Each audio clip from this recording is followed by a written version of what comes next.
Good day, and welcome to today's For the Win Force Technique Workshop. My name is Gabriel Quenville, and I am the reconditioning specialist for the Canadian Armed Forces out here at Base 4 in Cold Lake.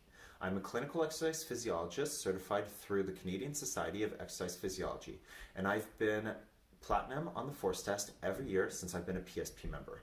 My tips and techniques, which I will share with you, will help you whether you're looking just to pass the force test or whether you're looking at a specific incentive level on the force test. Today, we'll be looking specifically on how to leave the center lines or the straightaway lines on the rush component of the force test. If you've been here before and you know what progression you're on, feel free to skip forward to that one or use the Canvas slideshow, which is linked in the description for your benefit.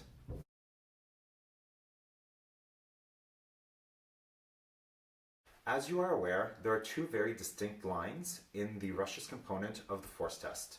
The starting and the center line, when you're leaving it, you want to keep going forwards. And the turnaround lines, you do just that. After your hand release, you get up and you change directions. So with that, there's distinct strategies that you can use when you're approaching the line and when you're leaving the line, whether it's the center line or the turnaround line. For example, when you're leaving the center line and you keep going forwards, as per the protocol, when you do your hand release, your hands and shoulders should be on or behind the line. So why not have them on the line so you're closer to the direction that you want to go? For the turnaround lines, it's quite the opposite. Why not have your hands and shoulders behind the line as far as possible, while still facing it and still being perpendicular to the line when you do your hand release? That way you're closer to the direction you want to go, which is turning around and the other way. These are just few examples of the tips and tricks that you'll learn in the For the Win Force Technique Workshop. So stay tuned for future sessions. Today, we'll be focusing on how to leave the center line and the start line. If you're ready to join, listen in to this disclaimer first, and then we'll get started. In response to COVID-19, PSP is offering virtual fitness to Canadian Armed Forces members. By using social media platforms, the virtual fitness classes tailored to Canadian Armed Forces personnel become accessible to all. Participants who are not Canadian Armed Forces members recognize and acknowledge that their age, health status, and physical fitness level are unknown, and it is entirely up to each individual to assess their ability to participate in this class. Since it is preferable to consult your physician before beginning any exercise program, we invite all participants who are not Canadian Armed Forces members to consult the Get Active Questionnaire of the Canadian Society of Exercise Physiology and its reference document. If you experience any pain or difficulty during the exercises presented in this video, it is recommended that you stop and consult a healthcare provider. If you are a Canadian Armed Forces member and you sustain an injury during this video, please remember to fill out the CF19 form. Progression number 1. What we're looking for is learning how to engage specific muscles in our body. For this one, we're looking at specifically learning how to engage the core, the glutes, and the thighs. When we're doing this, we want to tilt our pelvis in by engaging the quads and the glutes, and then bring the ribcage down slightly to engage the core. Hold that for 10 seconds and then relax. From a side view, it looks like this. Engage, hold. 3, 4, 5, 6, 7, 8, 9, 10, and relax. Try to repeat that 3 or 4 times. Take a break and then do it again. Progression number 2 builds upon progression number 1. We're going to do the same thing, but this time we're going to be in the prone position, laying face down. This time we're going to do shoulder retractions, which is our hand releases, and we're going to alternate that with shoulder protractions in the push-up position, just to make sure that we're working our anterior muscles and our posterior muscles. You're going to go in a superset 3 by 10, hand releases, and then 3 by 10 scapular push-ups. Hand releases look like this. On your stomach, quads are tight, glutes engaged, core engaged, hands up, hold, relax. Up, relax, 10 times. Once you've done that, straight into your push-up, top of your plank, quads, glutes, core engaged. Drop your shoulders down, press through. Drop your shoulders down, press through. 10 of those. Repeat 3 times, making sure that your quads, your glutes, and your core Remain engaged the entire duration. You may rest in between if you need to. Common mistakes in the scapular push-ups is to bend the elbow and to just go into that regular push-up. That's not what we're looking for here. Elbows are straight, everything's engaged. Drop your body through, press through your shoulders. This can be done from your knees as well. Welcome to progression number 3. If you're here, you're comfortable engaging your quads, your glutes, and your core while doing a hand release. Now, what we're going to do is the hand release push-up, staying nice and sturdy. 2 modifications. Everyone try from your feet. On your stomach, everything's tight. Core engage, glute engage, quads engage. Lift your hands up. 3, 2, 1, press. If you were able to do that without breaking at any back vertebrae, and it was quick for you, then I would encourage you to do this progression from your feet. If you were unable to do that, come back down and lift from your knees. Knees on the ground, hands up, everything's tight, press. When you're doing this progression, you want to do 3 times, 10. You can either include it in your workout, you can include it in the warm-up, or you can do it at the end of any of your workouts. Welcome to progression number 4.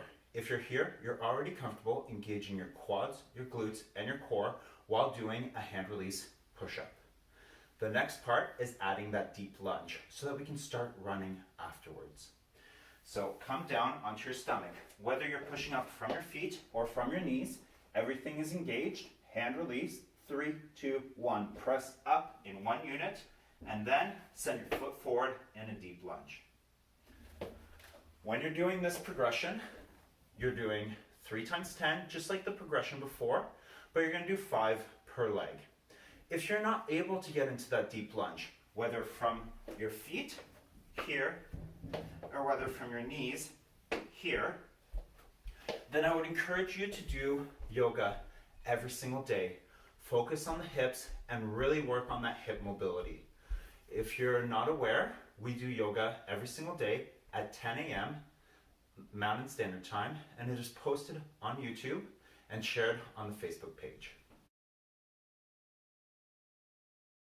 Welcome to progression number 5. If you're here, you're comfortable engaging your quads, engaging your glutes, engaging your core while doing a hand release, pressing up into a push-up, and going into a deep lunge.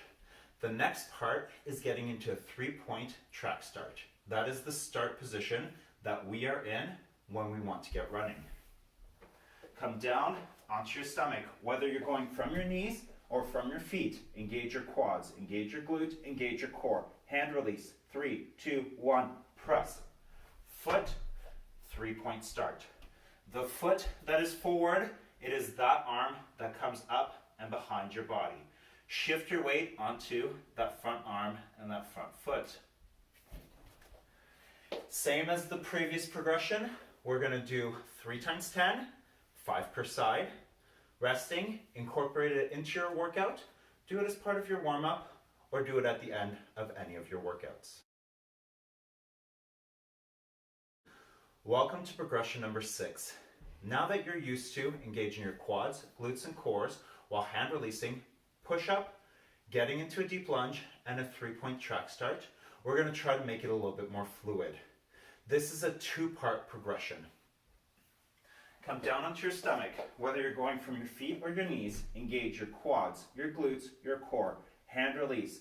Now, instead of doing 2 movements, being the push-up and then the lunge, we're going to do it in 1. 3, 2, 1. Press into a deep lunge. 3-point track start. That is progression number 1. You can do 5 of those. And then we're going to do the push into a lunge as 2 movements, but then trying to get the arm up with the lunge. Looks like this. Quads, glutes, core engaged. Hands up. 3, 2, 1. Press. Foot and arm at the same time. So as you're doing your 10, 5 per leg, you're going to do a press into a lunge as 1 movement, then the arm comes up for 5. And then you're going to do a press into a lunge with your arm up for another 5. Welcome to progression number 7. Now that you're used to trying to get those movements a little bit more fluid while staying nice and engaged, let's make all 3 of those movements one fluid movement. 10 repetitions of a push-up into a track start. Looks like this. Come down onto your stomach. Thighs are engaged. Glutes are engaged. Core is engaged. Hand release. 3, 2, 1. Press into that track start. Yes, you can do this from your knee as well. Everything's engaged. Hand release. 3, 2, 1. Track start. Knee stays on the ground. Welcome to progression number 8. This progression is basically leaving the 3-point track start. What we're going to do here is we're going to do our 3x10 of progression number 7, and then we're going to do 3x10 progression number 8. Unfortunately, here in my setup, I don't have a lot of space to show you guys how to run out of a track start. So I've linked a YouTube link in the description below that you can follow. They'll teach you exactly how to do your 3-point track start. All right, so now that you're comfortable doing your push-up into a 3-point track start, and you're comfortable running from a 3-point track start, let's add the 2 together. Going down onto your stomach, you're going to press up in a 3-point track start and run in one swift movement rather than 2 separate movements. 2 separate movements looks like this. Hand release, everything's engaged, pressing up into track start and then running. That's not what we want to see. In order to see a fluid motion, what you want to think about is engaging your leg, pressing through the ground before it even touches the ground. So here, 2 separate movements. I'm coming up and I'm planting my foot. That's not what you want to do. Instead of planting your foot, as your foot is coming down, you're pressing into the ground so that you can start running. Bringing that arm up, swinging through, staying low as you run, and slowly getting up as you sprint forward. Thank you for joining me on this 9-part progression of how to leave the center line for the rushes component of the force test. And stay tuned for more For the Win force technique workshops.